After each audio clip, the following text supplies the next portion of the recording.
그런데 오늘 제가 특별히 주목하고자 하는 우리의 신분, 그것은 바로 제자라는 신분입니다. 예수님께서는 단지 우리가 세상을 살면서 구원받은 사람, 종교인, 기독교인 그 정도로 우리가 알려지기를 또는 불려지기를 원하시는 것이 아니라 우리가 예수님의 제자로 나타나기를 원하신다는 거예요. 그러니까 예수님의 제자라고 한다는 것은, 그래서 예수님을 전적으로 따르면서 예수님께 듣고 보고 배우고 함께하고 모든 것을 그렇게 함께하게 되면 일어나는 일이 뭐냐면 우리 가운데 예수님의 모습이 나타나는 거죠. 예수님의 마음이 생기고 예수님의 생각이 생기고 예수님의 언어가 나오고 예수님의 행동이 나오고 예수님의 가치관이 생기고, 그래서 우리를 보면 아, 저 사람 예수님의 제자구나 라고 알게 되는 일이 일어난다는 거예요. 그런데 예수님께서 오늘 본문 말씀을 통해서 특별히 사람들이 너희를 내 제자인 줄 알게 되는 정말 중요한 표시가 있다. 예수님께서 그들에게 사랑을 부어주신 것처럼 그들의 관계 속에서 그 예수님의 사랑이 보여지게 될 때 비로소 사람들은 너희를 내 제자라고 알게 될 것이다. 그렇게 말씀하고 있는 것입니다.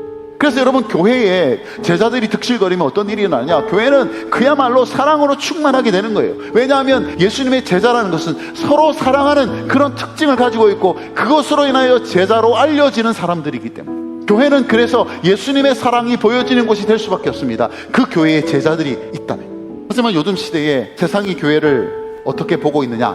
굉장히 걱정스럽기도 하고 염려스럽기도 하고 의문이 들 때가 참 많죠. 그런데 제가 거기서 드는 한 가지 생각이 뭐냐? 여러분, 세상은요 교회를 절대 나쁘게 보지는 않습니다. 다르게 봅니다. 무슨 말이냐? 세상은 교회가 달라야 한다고 생각해요. 그렇다면 우리가 화를 내고 흥분하기 이전에 한국 교회가, 우리 교회가 뭘 회복되어야 되는지 우리가 생각할 수 있지 않겠습니까? 그거는 뭐냐면 우리의 구별됨이 회복되어야 된다는 거예요. 어떻게 우리의 구별됨이 회복되어야 하냐? 사람들이 우리를 보고 교회를 보고 야, 교회가 정말 다르구나, 그래 교회는 다른 것이지 라고 받아들이고 알려지게 되는 가장 대표적이고 전형적인 모습과 방식이 뭐냐? 그게 바로 제자됨이고 그게 바로 서로 사랑하는 것이다라는 거예요.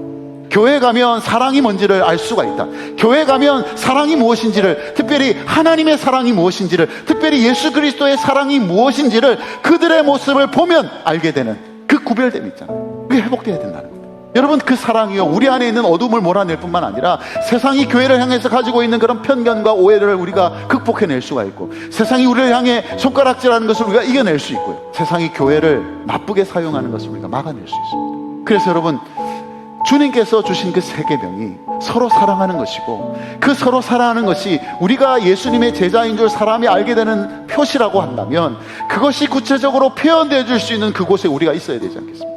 여기에서만 우리가 있기에는 그 사랑의 거리가 너무 멀지 않습니까? 다가가서 함께 부대끼면서 필요한 도움을 주면서 예수님의 사랑을 피부로 느끼게 될 수 있는 바로 그 현장에 여러분들이 있기를 주님의 이름으로 축복합니다. 동일교회가 할 일들이 많지만, 많은 일들이 이곳에서 일어나지만 무엇보다도 우리가 서로 사랑하는 그것이 드러나게 되고 알려지게 되는 그런 사랑의 공동체로 세워질 수 있도록, 그런 제자들의 공동체로 세워질 수 있기를 주님의 이름으로 축복합니다. 아멘.